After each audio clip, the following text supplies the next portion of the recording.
Hi, this is Gay, and I'll be reading today's edition of the Cape Cod Times for Wednesday, January 29th, 2025.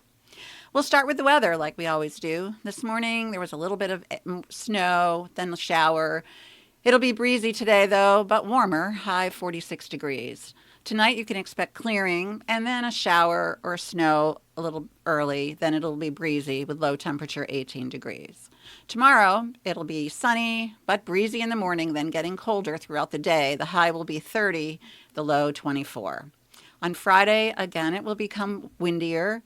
Not as cold, though. The high temperature will be 44 degrees. In the evening, you can expect rain with the low about 30. Saturday, breezy, colder, lots of sunshine, high 31, low 16.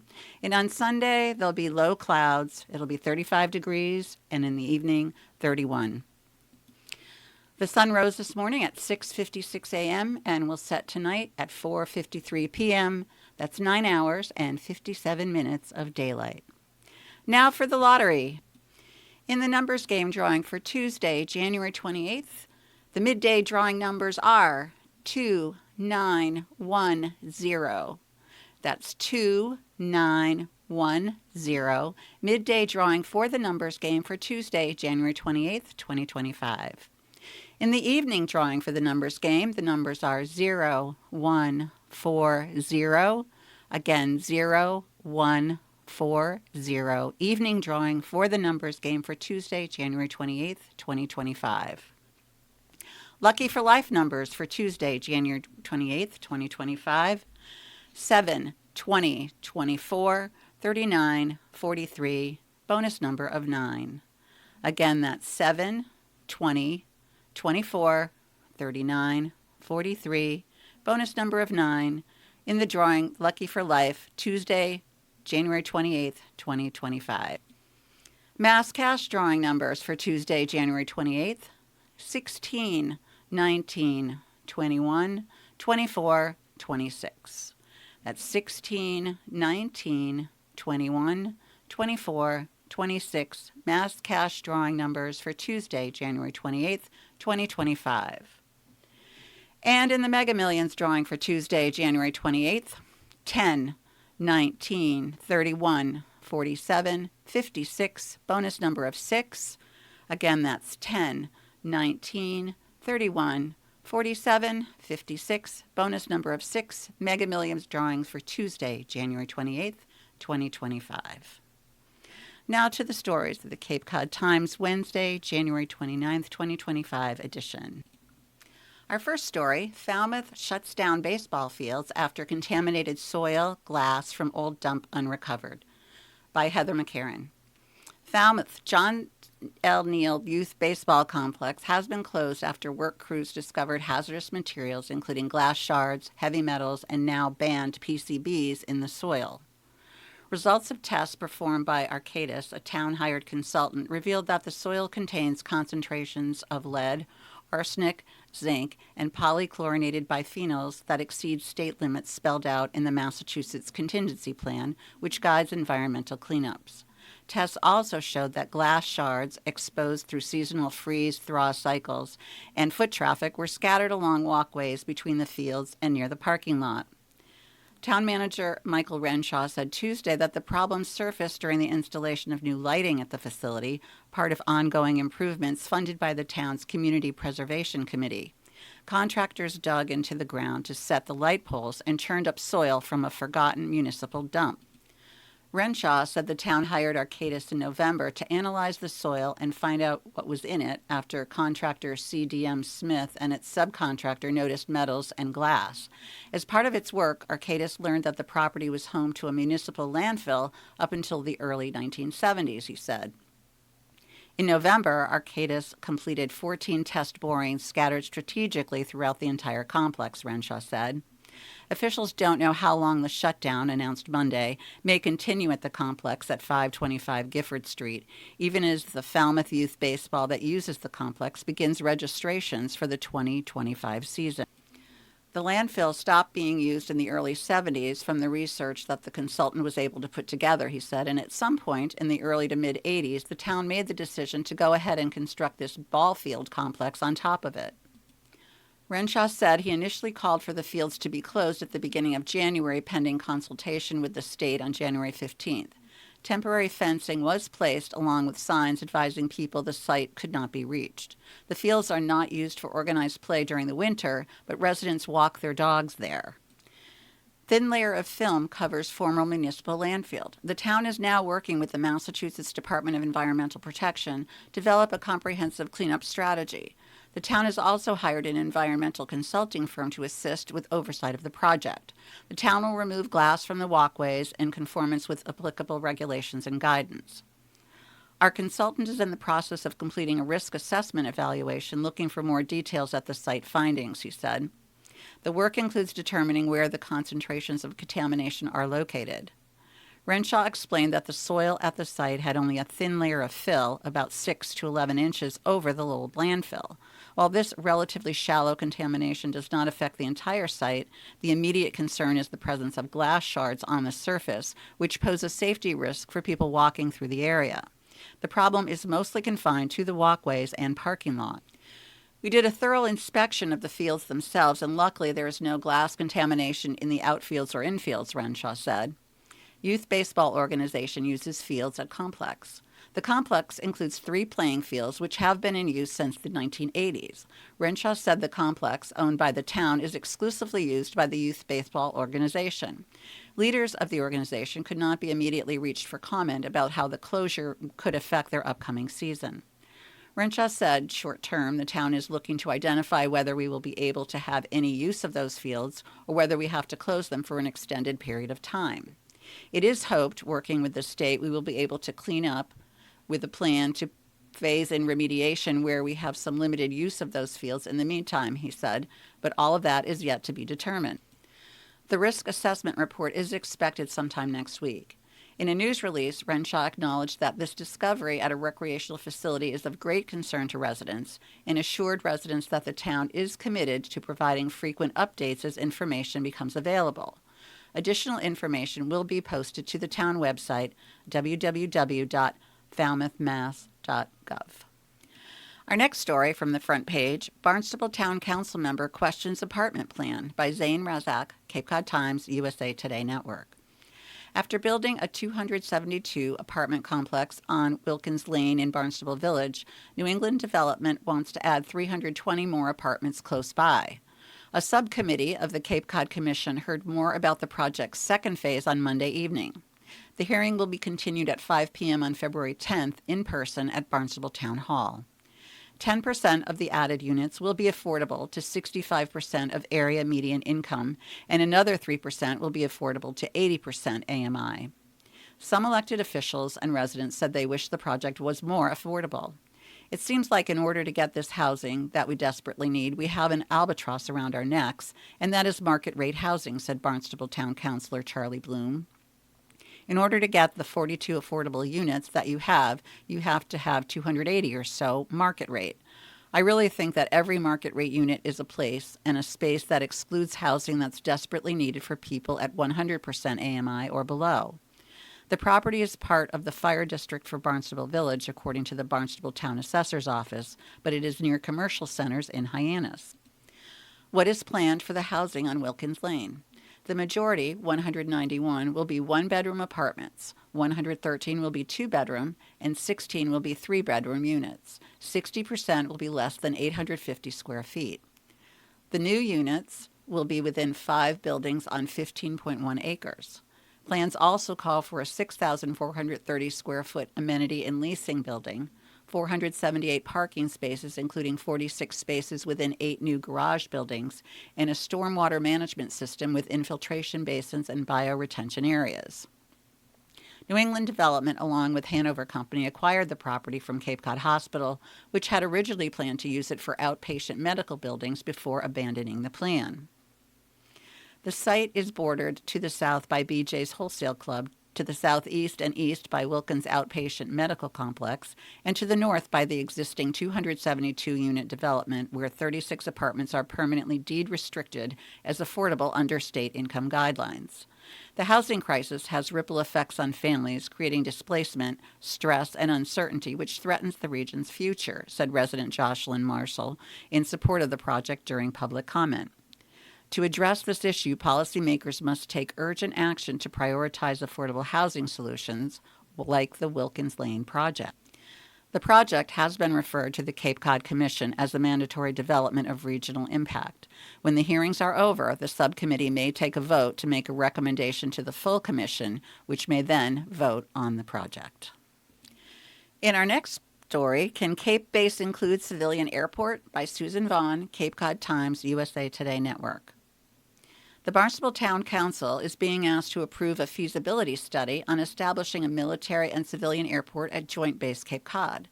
The request from Mass Development will be considered at the Council's meeting on Thursday, January 30th.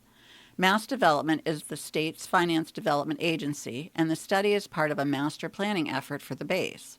The agency is asking Town Council President Craig Tamish, on behalf of the Council, to sign a letter of approval for the feasibility study to Navjeet Bal, President and Chief Executive Officer of Mass Development. A joint civil and military airport at JBCC would lend aviation-related economic development to your master planning effort and complement the existing U.S. Coast Guard and Massachusetts Army National Guard aviation missions, the proposed letter to Bal states. Mass Development issued a request for proposals on the master planning effort on December 9, 2024. Potential benefits of a joint civil and military airport. The proposed letter to Bal notes the existence of many joint civil and military airports currently operating that could inform the study and states the Council's belief in the potential regional benefits of a joint civil and military airport. Town Councilor Betty Ludke, who is a commercial airline pilot and U.S. Air Force veteran, expressed her support for a joint civil and military airport on the Cape in a Cape Cod Times opinion column on May 7, 2023. She described such an operation at Joint Base Charleston, South Carolina, where military and civil air operations seamlessly share the runways and the associated navigational aids. In her 2023 column, Ludke said moving Cape Cod Gateway Airport in Hyannis to Joint Base Cape Cod would open the current airport site for a lot of housing and help solve the Cape's housing crisis. The air operations could continue and thrive at Joint Base Cape Cod, she said. Operating two major airports on Cape Cod is not sustainable and it is not justifiable. Ludke could not be reached for immediate comment Tuesday on the feasibility study request. The proposed letter to Mass Development concludes, a feasibility study should include an analysis of the various issues associated with such an endeavor, including, for example, financial issues, legal considerations, operational capacity, regional benefit, community support, JBCC support, and environmental impact. The Council could act on Mass Development's request Thursday. And from the Cape and Islands section, police swastika discovered drawn in snow in Brewster by Zane Razak, Cape Cod Times, USA Today Network. Police are looking for more information after a resident reported finding a swastika drawn in the snow at Elbow Pond in West Brewster. The resident took photos before destroying the disturbing image in the snow, said Brewster Police Chief Heath J. Eldridge. He alerted the police department and shared the photos with them. It looked like they dragged their feet in the snow on the edge of the pond to make what looked like a large swastika, said Eldridge. We don't have a known suspect at this time. If anyone is aware of anyone involved, we would be interested in that information. The incident was reported on the evening of Friday, January 24th, Eldridge said. The witness said it looked relatively fresh, but police said they don't have a precise time frame. And as a reminder, you are listening to the Wednesday, January 29th, 2025 edition of the Cape Cod Times. Our next story, A Daughter's Tribute, Cape Man's Ashes to Orbit Earth, by Heather McCarran, Cape Cod Times, USA Today Network. When David Lavender Jr. died 4 years ago, the Mashpee resident left behind a deep love for space exploration and a dream that's transcending his death, to have his ashes launched into space. In April, his wish will be fulfilled as part of a memorial mission scheduled to lift off from Florida. The flight, organized by Houston-based Celestis, Inc., will carry a small sample of Lavender's ashes into Earth orbit aboard a SpaceX Falcon 9 rocket. It will be the second flight. Lavender, who was born in Attleboro in 1955, was captivated by space exploration from a young age. My dad was always so into the space program and science fiction. He grew up watching Apollo and Mercury, and he recorded every episode of the original Star Trek series, said his daughter, Melanie Sharrow. He taught me all of it. He just had this curiosity about whatever it is out here. This love for exploration extended far beyond the TV screen. Lavender spent years building and flying model rockets and creating intricate models of aircraft and spacecraft. Lavender shared his love of space with Sharrow, who now lives in Texas. I love to travel, I love to see the world, and I have my own telescope. It's all because of what my father taught me when I was young, to always be curious about what's out there, she said. Lavender worked as a videographer, editing for local news stations and weddings, and eventually went to work for NBC News. Later, he moved to Cape Cod, where he is credited with developing Falmouth Community Television. Is it even a thing? His final wish to have his ashes launched into space was something he made clear to Cheryl long before his passing. He told me many times, when I pass away, I want my ashes to be shot into space, she recalled. After his death, Cheryl was determined to make it happen. After the initial shock of his passing, I immediately got online and started researching, where does this exist? Is it even a thing? She said. In April 2023, part of Lavender's ashes were sent into space on a mission from Vandenberg Space Force Base in California. However, the capsule burned up during a premature re-entry into the atmosphere of the satellite it was attached to, which was intended to have a 7 to 10-year lifespan. Afterwards, Celestis reached out to Cheryl with the offer of a second flight. She didn't hesitate to accept. It's so typical. My dad had such a great flight the first time he wanted to go again, she said. This time, Lavender's ashes will be part of the Serenity flight, which will launch from Cape Canaveral.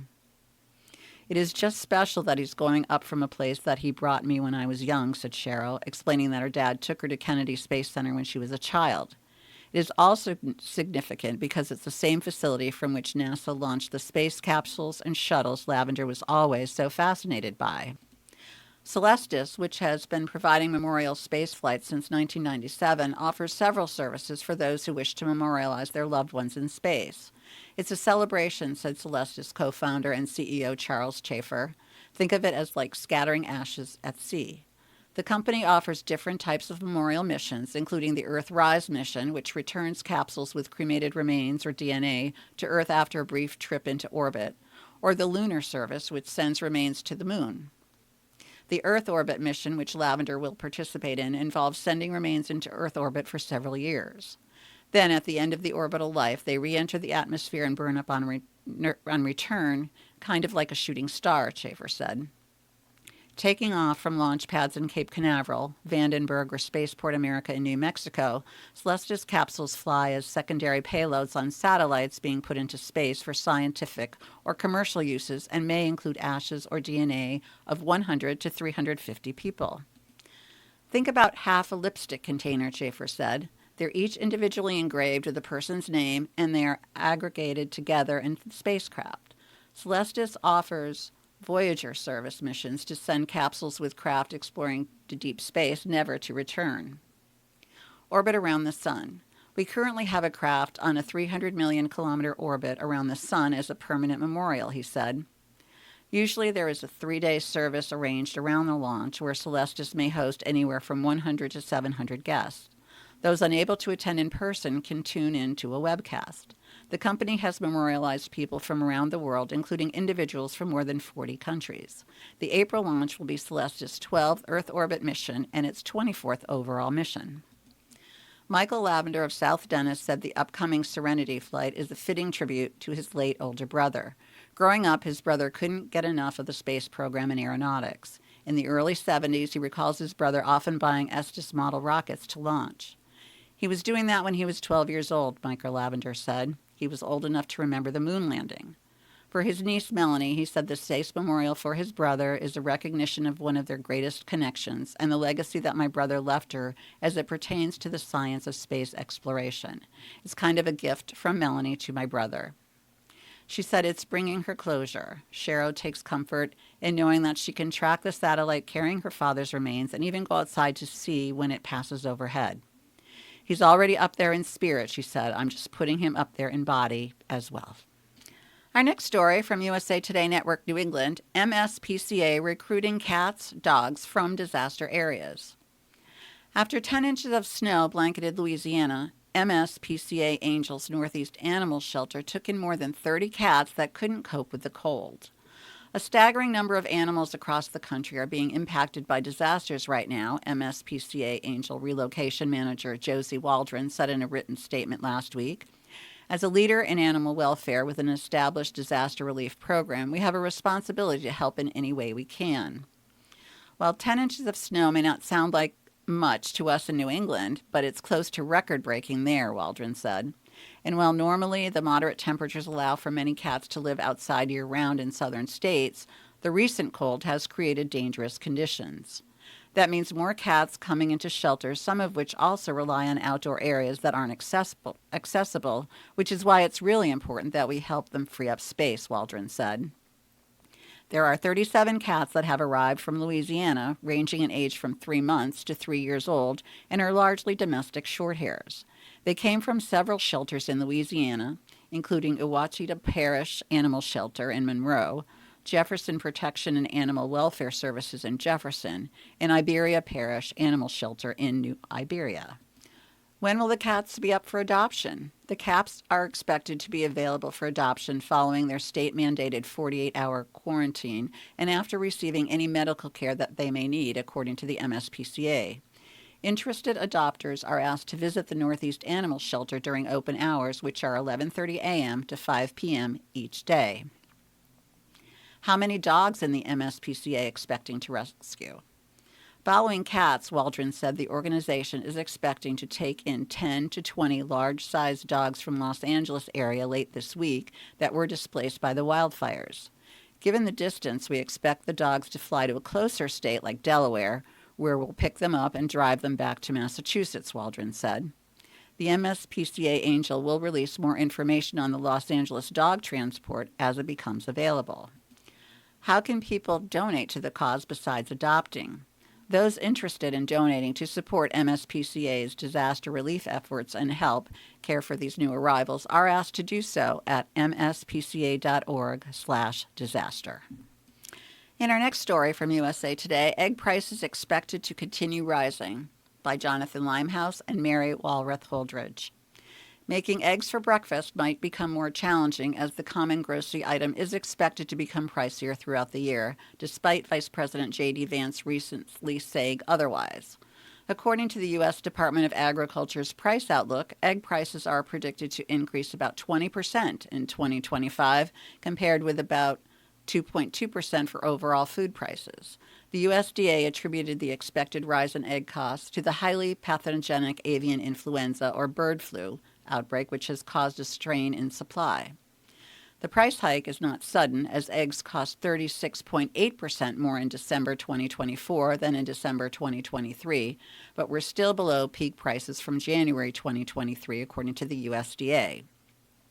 The outlook says retail egg prices climbed 8.4% in December 2024 and continue to experience volatile month-to-month changes. Beef, coffee, and orange juice are also expected to be higher in price in 2025, but none will rise to the degree of eggs, according to the USDA's price outlook. During an interview on CBS's Face the Nation with Margaret Brennan, Vance said gas and grocery prices will come down at some point. Prices are going to come down, but it's going to take a little bit of time, Vance told Brennan in an interview that aired Sunday. The president has been president for all of 5 days. I think that in those 5 days, he's accomplished more than Joe Biden did in 4 years. Here's what to know about the increasing egg prices and how they became so high. How bad is the bird flu outbreak in the U.S.? The bird flu outbreak strain H5N1 emerged among poultry flocks and wild birds in Europe in the fall of 2020 before moving to the U.S., Africa, the Middle East, and Asia. The disease has grown to become the largest such outbreak in the U.S. The U.S. Agricultural Marketing Service reported on January 3rd that grocery stores were seeing record high prices in retail markets nationwide due to the significant outbreaks of highly pathogenic avian influenza, HPAI, in commercial table egg layers flocks through December. As of January 17th, the virus has impacted more than 136 million poultry specimens across 50 U.S. states since January 2022, according to the Centers for Disease Control and Prevention. Due to the growing spread, infected birds have been selectively slaughtered across the U.S., sometimes in the millions at a single location. While some states avoided last year's outbreaks, many have recently reported a resurgence of the virus, which the USDA reported killed about 17.2 million egg-laying hens in November and December. This accounted for nearly half of all birds killed by the virus in 2024, the federal department said. How much did eggs cost a month ago? With egg prices expected to rise, consumers could see a significant jump from December. According to the Bureau of Labor Statistics, the average price of a dozen large grade A eggs was $4.15 in December, which was up from $3.65 in November. Egg prices also shot up more than 36% year over year in December, according to the Consumer Price Index. During Vance's interview, he said several of the executive orders signed by Trump will help drive prices down, adding that they have caused already jobs to start coming back into our country, which is the core part of lowering prices. More capital investment, more job creation in our economy is one of the things that's going to drive down prices for all consumers, but also raise wages so that people can afford to buy things that they need, the VP continued. When will egg prices come back down? It's unclear when the cost of eggs may return to a downward trend, but it could be after 2025. One of the main determiners of egg prices will be farmers and producers and how long it takes them to recover their stocks of healthy laying eggs. Supply and prices will stabilize only when farms and producers can recover their stock. The USDA forecasts table egg production going down in 2025, reflecting a smaller laying flock as a result of losses to highly pathogenic avian influenza, HPA1, as well as lower lay rates. No one can predict the future, but bird flu remains an ongoing threat to our egg farms, and egg farmers are working around the clock to protect their birds, replenish supply, and keep those eggs coming, Emily Metz, president and CEO of the American Egg Board, told USA Today earlier this month. On a positive note, she said, farmers have a lot more experience fighting the disease now, meaning farms are able to recover faster. Moving on, rain, snow, ice sweeping across U.S. amid warm-up by John Bacon, USA Today. As a storm front that has provided a rainy respite for firefighters in California began moving across the nation Tuesday, meteorologists said it was forecast to spread rain, snow, and ice along a 2,600-mile stretch from the southwest to northeast by the weekend. Locally heavy snow and snowfalls were expected for the Great Lakes and Northeast through Wednesday, the National Weather Service said. Flooding rain and severe thunderstorms could slam the south-central U.S. and Mississippi Valley from Wednesday into Thursday, forecasters warn. The storm brought an inch of rain to parts of Southern California and several inches of snow over the region's mountains Sunday into Monday. Accumulating snow is possible from northern Arizona to Colorado, Kansas, and Nebraska beginning as early as Wednesday, according to AccuWeather. Farther south, up to 6 inches of rain could bring flooding and travel issues from central Texas to western Kentucky. By the end of the week, New York City will be one of the major metro areas that could see drenching rain or ice and snow, AccuWeather warned, adding that Philadelphia and Washington could see several hours of heavy rain that could cause travel delays. However, much of central, east, and southeast U.S. were experiencing warmer temperatures, with levels at or above the seasonal average after multiple weeks of bitter cold. The South was even slammed with a rare snowstorm last week. Sandwiched between the northwest and southeast corners of the nation, much of the central and eastern U.S. will experience well above average temperatures through Thursday, wrote Weather Prediction Center meteorologist Deirdre Dolan. Meanwhile, the National Weather Service issued gale warnings for the shorelines of Maine, Massachusetts, Connecticut, New York, and New Jersey in the east, as well as parts of Wisconsin, Indiana, Illinois, and Ohio in the Midwest, warning boaters to alter plans to avoid dangerous conditions. Strong winds will cause hazardous highest waves, which could capsize or damage vessels and reduce visibility, the Weather Service in Michigan warned on social media. Gale warnings are issued when sustained winds or frequent gusts are expected in the range of 39 to 45 miles per hour. As the weather system that finally brought substantial rain to Southern California moves slowly east, battle-scarred residents may be wondering how long they're safe from the kind of wildfires that have ravaged Los Angeles County neighborhoods this month. The week's precipitation wasn't strong enough to fully soak the drought-stricken region and eliminate fire danger. Well, we have reached the halfway point in our reading of the Wednesday, January 29th, 2025 edition of the Cape Cod Times, and it's time for the obituaries. Our first obituary, Joyce Kamala Dharmapalan, Mashpee. Kamala Dharmapalan, 88, passed away peacefully on January 25th, 2025 in Mashpee, Massachusetts. She was born on October 29, 1936 in Jaffna, Ceylon, now Sri Lanka. She was a lifelong learner and educator. Kamala graduated from the University of Ceylon, Colombo, with a Bachelor of Science degree in chemistry and biology, and later earned a Master of Education degree from George Washington University. Kamala's passion for teaching touched the lives of countless students. She began her career as a teacher in Kandy, Sri Lanka, and taught for over 30 years. Her career also included time working as a chemist in industry, reflecting her dedication to both science and education. After retiring to Cape Cod, Kamala continued her teaching journey as a substitute teacher in Sandwich school system until she was 83.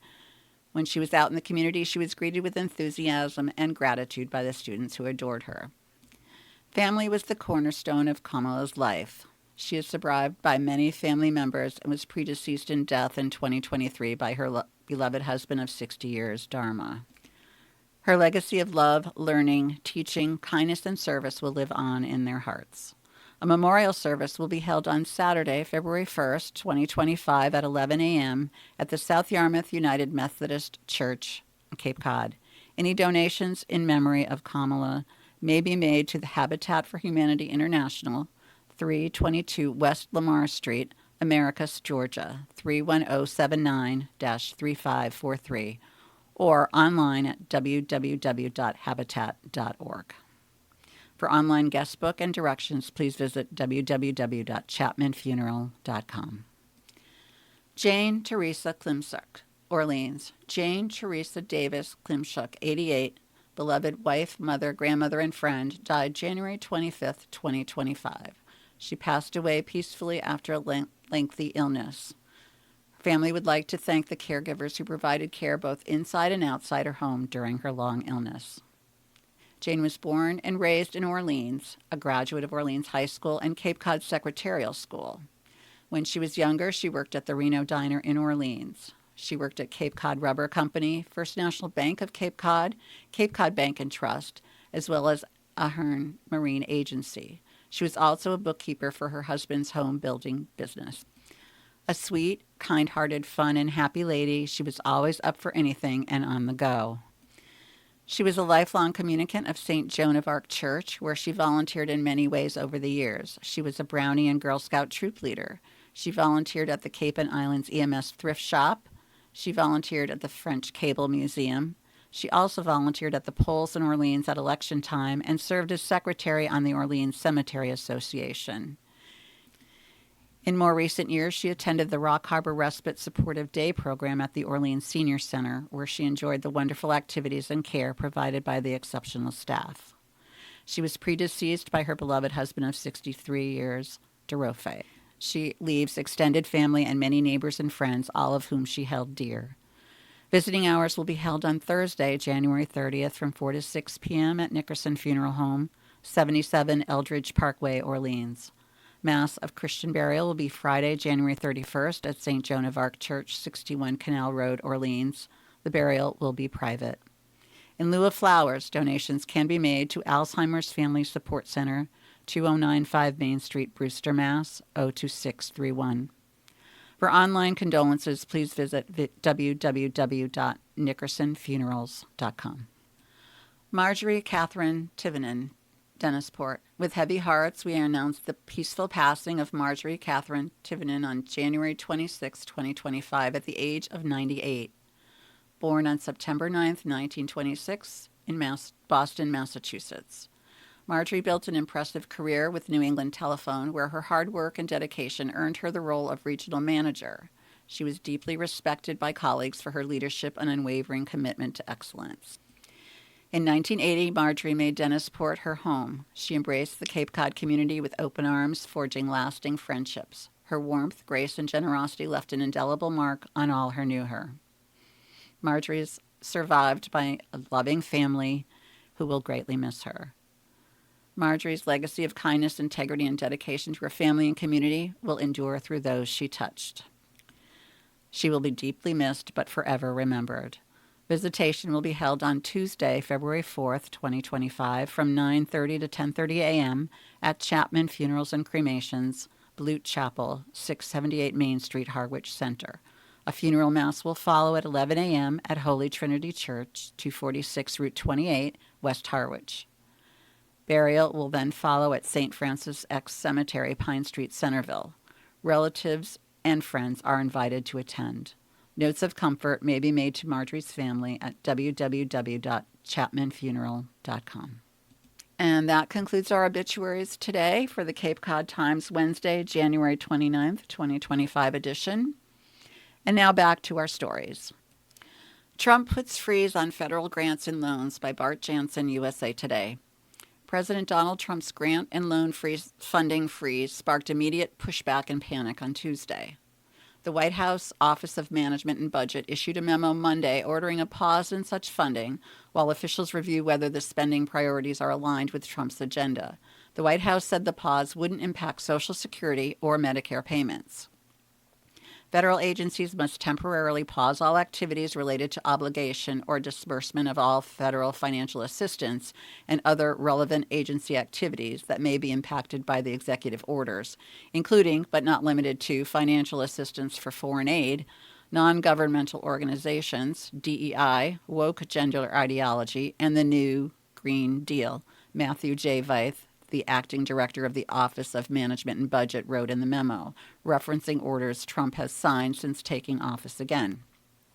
The freeze was set to go into effect Tuesday at 5 p.m. The National Council of Nonprofits, the American Public Health Association, and the new Main Street Alliance together asked a federal court Tuesday to block the Trump memo pausing federal grants and loans. This reckless action by the administration would be catastrophic for nonprofit organizations and the people and communities they serve, said Diane Yentl, CEO of the National Council of Nonprofits. From pausing research on cures for childhood cancer to halting housing and food assistance, shuttering domestic violence and homeless shelters, and closing suicide hotlines, the impact of even a short pause in funding could be devastating and cost lives. Senate Democrats blasted the move as unconstitutional power grab. The bipartisan spending decisions were made by Congress and can't be overturned by Trump, they argued. Senate Minority Leader Chuck Schumer, Democrat from New York, said Trump shut off billions and perhaps trillions of dollars to state and local governments, schools, hospitals, and small businesses, and disaster aid. It's a dagger at the heart of the average American family, Schumer said. It is just outrageous. Senator Jeff Merkley of Oregon, the top Democrat on the Budget Committee, proposed a 2-week postponement of the Senate Budget Committee vote scheduled Thursday on Russell Vogel's nomination to become director of the OMB, saying they needed to learn more about the freeze. But the Senate Budget Committee, headed by Senator Lindsey Graham, issued a statement Tuesday saying lawmakers will vote on the nomination Thursday. Topher Spiro, a former associate director at OMB, called the memo a massive fraud on X and said he has no doubt the OMB lawyers would believe this is illegal. Internationally, the public health community reacted with alarm after, as a per memo reviewed by Reuters, the Trump administration moved to stop the supply of life-saving drugs for HIV, malaria, and tuberculosis, as well as medical supplies for newborn babies in countries supported by the U.S. Agency for International Development. The administration also put on leave about 60 senior career officials at the USAID, sources familiar with the matter told Reuters on Monday. USAID did not immediately respond to Reuters' request for comment. This is catastrophic, said Atul Gawande, former head of global health at USAID, who left the agency this month. Donated drug supplies are keeping 20 million people living with AIDS alive.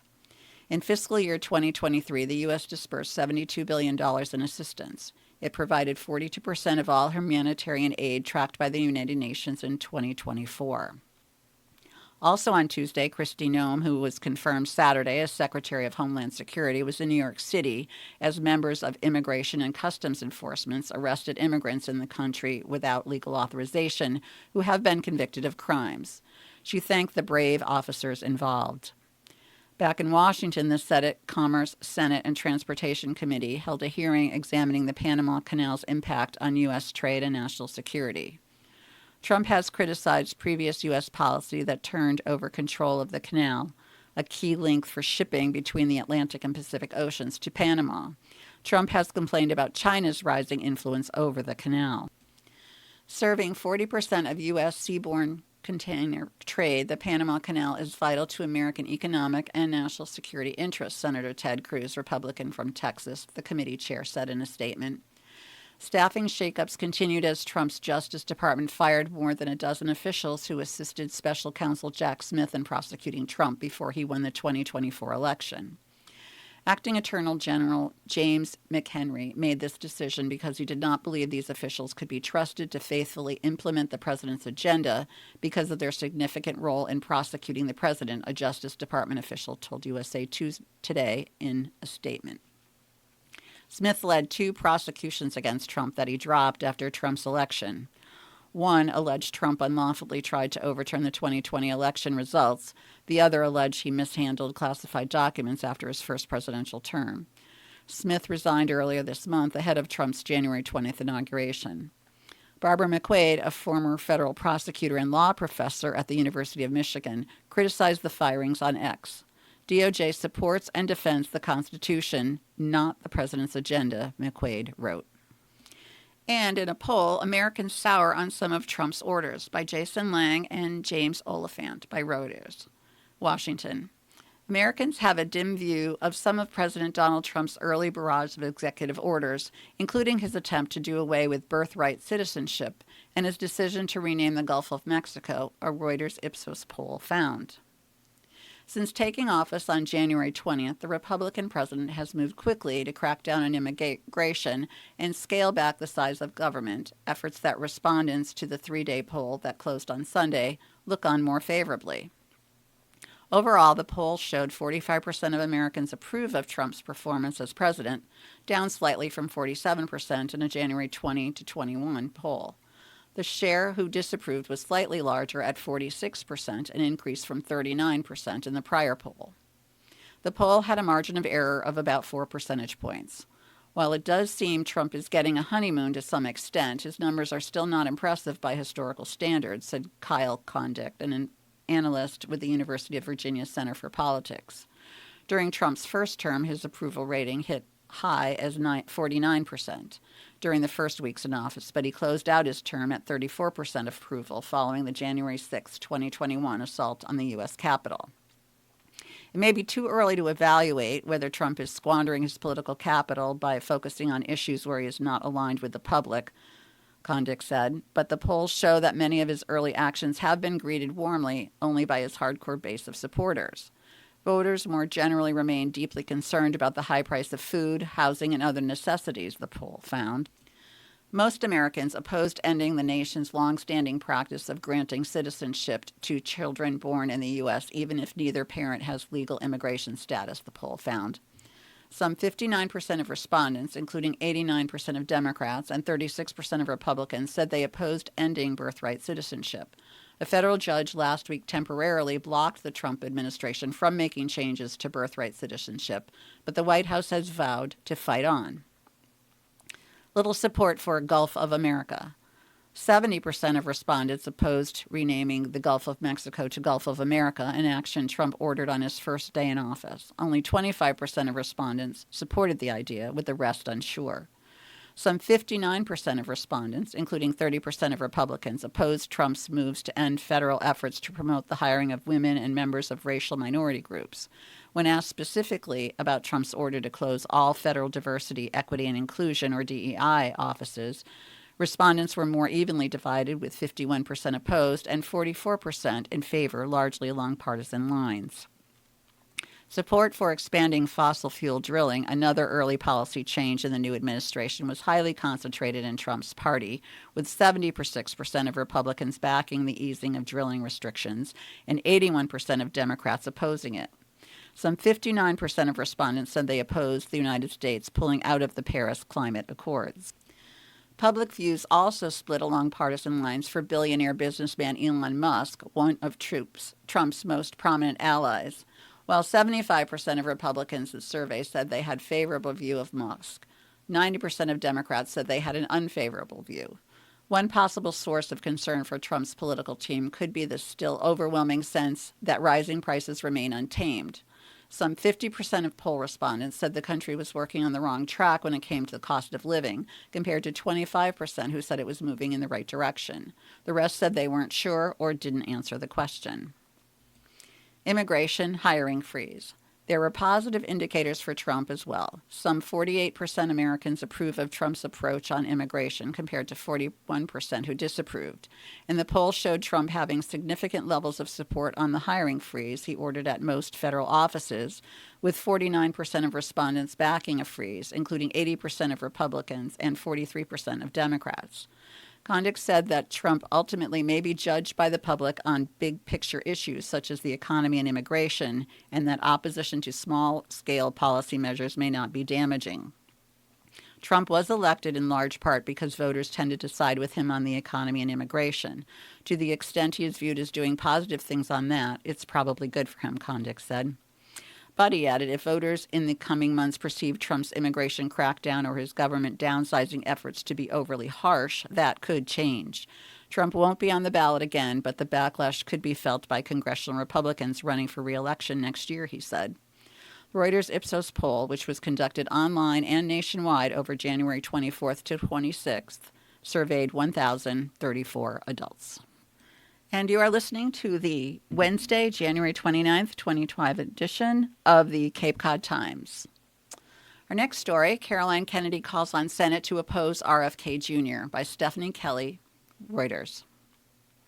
Caroline Kennedy, a member of the famed U.S. political family, urged senators on Tuesday to reject her cousin Robert F. Kennedy Jr.'s nomination to lead the top U.S. health agency, calling him a predator and his health care views dangerous.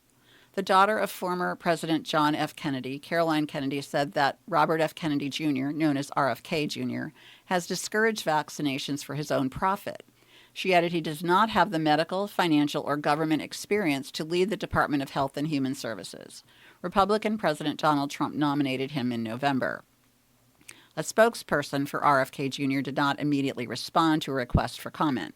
Senators will question RFK Jr. on Wednesday about his views before they vote on whether to confirm his nomination.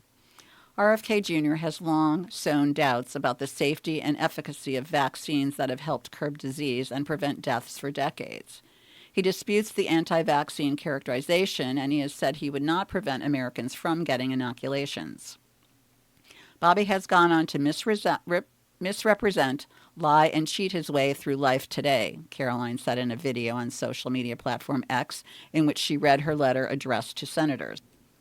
U.S. doctors, nurses, researchers, scientists, and caregivers deserve a secretary committed to advancing cutting-edge medicine to save lives, not to rejecting the advances we have already made, said Caroline Kennedy, a former ambassador to Australia and Japan, who served during the Democratic Biden and Obama administrations. They deserve a stable, moral, and ethical person at the helm of this crucial agency. In written testimony for the Finance Committee, RFK Jr. said he is not anti-vaccine or anti-industry, and that he believes vaccines have a critical role in health care, pointing to his own children being vaccinated, according to the document seen by Reuters. However, RFK Jr. has led the anti-vaccine group Children's Health Defense, and in a 2023 interview with podcaster Lex Friedman, said no vaccines are safe and effective. RFK Jr. has said he wants to work to end chronic disease, break any ties between employees at the U.S. drug regulator and industry, and advise U.S. water systems to remove fluoride. And from Reuters, atomic scientists adjust the doomsday clock. Nuclear risks, AI, climate change among factors cited by Will Dunham, Washington. Atomic scientists on Tuesday moved their doomsday clock closer to midnight than ever before, citing Russian nuclear threats amid its invasion of Ukraine, tensions in other world hotspots, military applications of artificial intelligence, and climate change as factors underlying the risks of global catastrophe. The Bulletin of Atomic Scientists set the clock to 89 seconds before midnight, the theoretical point of annihilation. That is 1 second closer than it was set last year. The Chicago-based nonprofit created the clock in 1947 during the Cold War tensions that followed World War II to warn the public about how close humankind was to destroying the world. The factors shaping this year's decision, nuclear risk, climate change, the potential misuse of advances in biological science, and a variety of other emerging technologies such as artificial intelligence, were not new in 2024. But we have seen insufficient progress in addressing the key challenges, and in many cases this is leading to increasingly negative and worrisome effects, said Daniel Holtz, chair of the Bulletin's Science and Security Board. Setting the doomsday clock at 89 seconds to midnight is warning to all world leaders, Holtz said. The organization said the United States, China, and Russia have the prime responsibility to pull the world back from the brink and urged good faith international dialogue. At a news conference announcing the decision, Nobel Peace Prize laureate Juan Manuel Santos, Colombia's former president, said, "This is a bleak picture, but it is not yet irreversible." Russia's 2022 invasion of Ukraine launched Europe's bloodiest conflict since World War II. The war in Ukraine continues to loom as a large source of nuclear risk. That conflict could escalate to include nuclear weapons at any moment due to a rash decision or through accident or miscalculation, Holtz said. Senate Dems block bill to sanction international court. The court has been preparing for possible crippling U.S. sanctions. By Patricia Zernigler, Reuters, Washington. U.S. Senate Democrats on Tuesday blocked a Republican-led effort to sanction the International Criminal Court in protest of its arrest warrants for Israeli Prime Minister Benjamin Netanyahu and his former defense minister over Israel's campaign in Gaza. The chamber voted 54 to 45 in favor of the bill, meaning the measure could not get the 60 yes votes needed to advance to a vote on passage in the 100-member Senate. Senator John Fetterman was the only Democrat to vote with Republicans to advance the measure. Democratic Senator John Ossoff did not vote. The Illegitimate Court Counteraction Act would have imposed sanctions on any foreigner who investigates, arrests, detains, or prosecutes U.S. citizens or those of an allied country, including Israel, who are not members of the court. It passed the House of Representatives earlier this month, 243 to 140, as 45 Democrats joined majority Republicans in favor. In the Senate, Democrats said they agreed with much of the bill, but it was too broad and risked alienating important U.S. allies and imposing sanctions on lower-level workers at the court in the Netherlands. Senator Jeanne Shaheen, the top Democrat on the Foreign Relations Committee, said the party had tried to reach a compromise with Republicans but could not do so. Republicans had said they hoped the bill would pass in time for President Donald Trump to sign it into law soon after being inaugurated on January 20th, especially with Netanyahu due to visit him on the White House on February 4th. White House officials did not immediately respond to requests for comment on whether Trump would use an executive order to impose sanctions. Anti-Israel bias. Urging colleagues to vote no, Senate Democratic leader Chuck Schumer accused the ICC of having an anti-Israel bias that cannot be ignored. However, he said the bill was poorly crafted and also could target U.S. companies such as those whose products help protect the court from foreign hackers. The ICC is a permanent court that can prosecute individuals for war crimes, crimes against humanity, genocide, and the crime of aggression in member states or by their nationals. The court has said its decision to pursue warrants against the Israeli officials was in line with its approach in all cases based on an assessment by the prosecutor that there was enough evidence to proceed and the view that seeking arrest warrants immediately could prevent ongoing crimes. Congressional Republicans have been denouncing the ICC since it issued arrest warrants for Netanyahu and his ex-defense chief, Yoav Gallant, accusing them of war crimes and crimes against humanity in the Gaza conflict. Israel denies the allegations. Urging support for the bill, Senator Jim Risch, the Republican chairman of Foreign Relations Panel, accused the ICC of pursuing the Israeli leader for political reasons. It's just another example of politicization and anti-Semitism that's become an endemic among a number of international organizations, he told reporters. The War Crimes Tribunal has taken measures to shield staff from possible U.S. sanctions, paying salaries 3 months in advance as it braces for financial restrictions. Now, from Ask Carolyn, long-distance breakup leads to an admission of infidelity. Hi, Carolyn. I recently broke up with my boyfriend after 2 years of a long-distance relationship. We had also dated as teenagers and dreamed of getting married. In the last few months of our relationship, I could feel us being more and more disconnected, especially on his side. I had to insist that he call, as it became clear this year would not be the year when we were finally in the same physical place permanently. After a few weeks after the breakup, he shared that in the last month he had kissed 2 women on 2 different occasions, though they didn't have sex. He took responsibility for it and asked for forgiveness. He didn't ask to get back together. Even if it was only 2 passionate kisses, to me it feels like a complete betrayal of what we had. Part of me feels lied to because the multiple times we talked about our issues, this never came up explicitly. He did mention having been in situations very close to another woman, but when I asked if something happened, he said no.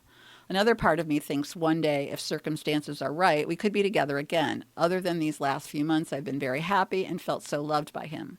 What should I do? Should I propose we work on our relationship? Should I just let him go? Disconnected. Disconnected. Breathe is what you do now, right? This all just happened. It happened because you couldn't be happy with what you had as is, and no one was relocating, and you couldn't figure out what was wrong or a way to make it better. You decided to break up after you did all the overthinking and all the talking about your issues, all the adjusting at the margins. Do you really want to do even more thinking, talking, and adjusting? Ugh. Let your breakup do its job. Hand the fussing over to time and let it work some of the knots in the background. While it does that, remind yourself what your days can look and feel like without him in them. This process of building your own happiness after a relationship can help you understand what didn't work, sometimes even more than analyzing the breakup can. This may seem like a lot without any mention of he was cheating on me, but I don't think exploring even that new development helps you now either. You have as much information as you need. Either the disconnection in your relationship created the space for his interest in other women, or his interest in other women created the disconnection you felt. No matter, what you know is the relationship lost power, and when it did, your senses registered that accurately. You also learned that your impulse was to address, ask, analyze, and his was to avoid. Also good to know. And you learned that given time and space, he stopped avoiding, addressed his stuff on his own, circled back and told you. Great to know. I won't say where this cooling off period should lead, only to use what it's telling you. Now wait, mend, and see. Well, we've reached the end of our reading today for the Cape Cod Times, Wednesday, January 29th, 2025 edition. We'd like to thank you for listening and have a great day.